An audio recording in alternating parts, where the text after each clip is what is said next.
So there's the positive one, the supportive one, and the critical one. I'm the last one. Thank you for letting me speak today. It's graduation day, and finally, and this makes me reflect on how did I end up here? What happened that I'm here? And I thought of the years 2021 and 2022, and they were really, really rough years for me. Dealing with multiple crises really, really got me down. And you know, for me, the worst part of the whole pandemic wasn't even the restrictions. It was how the climate crisis got pushed back to the back burner. And this really made me nervous. And then the Russian attack on Ukraine hit, not entirely unexpected, but still, I was very surprised. And I felt pretty helpless and started worrying about the future in a way that felt out of control. My doctor sent me to therapy, and I really did try. The therapist diagnosed me with generalized anxiety disorder and kept wanting to dive into my childhood. But there was a problem. My childhood was really great, actually. Hello, Mama. Hello, Papa. So this didn't help me at all, but therapy made me realize something that my therapist probably did not want to see. The problem wasn't me.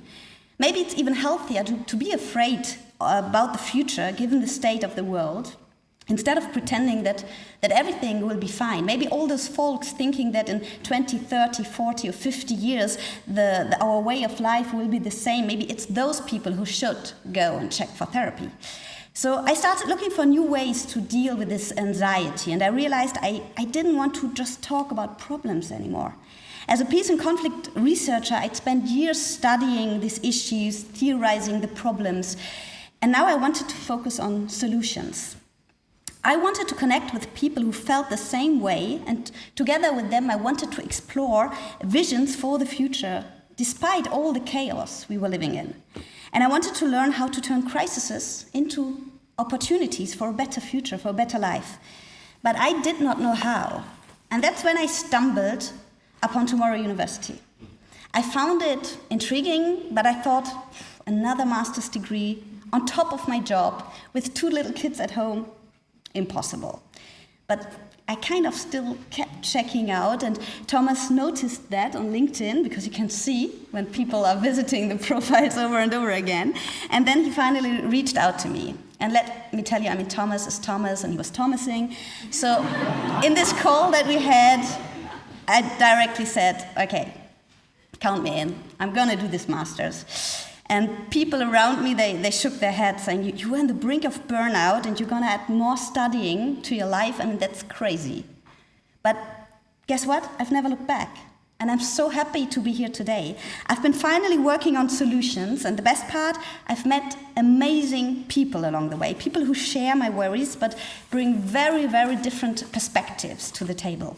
So I think of a software engineer in India or a biologist from Germany. I was discussing the vulnerability of Caribbean island nations with a classmate from Tobago and debating feminist entrepreneurship. It's been a hell of a ride with so many different interesting perspectives and topics. So thanks to Thomas, Christian, and everyone at Tomorrow University for this experience. But most of all, thanks to the wonderful community I'm part of now. I know I'm not alone, and I know that together we can find and implement solutions for a better future. Especially thanks to my one and only Ivan. Thanks to Lisa, Henriette, Raphael, Julia, Richie. I've learned so much from all of you and all the others I can't name here. Well, I'm still reflecting on the problems of our planet and society, and it's not exactly becoming a walk in the park. The unimaginable suffering in Gaza, the increasingly frequent extreme weather events claiming countless lives, and all the other crises swirling around us, they are really, really tough to digest. And I still find myself wondering, what kind of world have I brought my children into?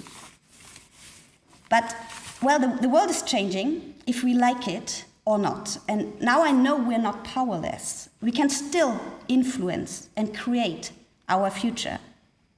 So let's make the best of it with the power of the collective. That's what we discussed today. Let's create a future worth living in and ensure that both current and future generations all over the world have a livable planet and a fair, social, global society. And you probably all know the saying, if you want to go fast, go alone, and if you want to go far, go together. I think the tricky part here is that we have to go fast and far at the same time right now, but I know now that I have a community to take this walk with, and I'm happy to be part of this, so it was completely worth for me taking this master, even though all the people around me thought I was crazy. Thank you very much.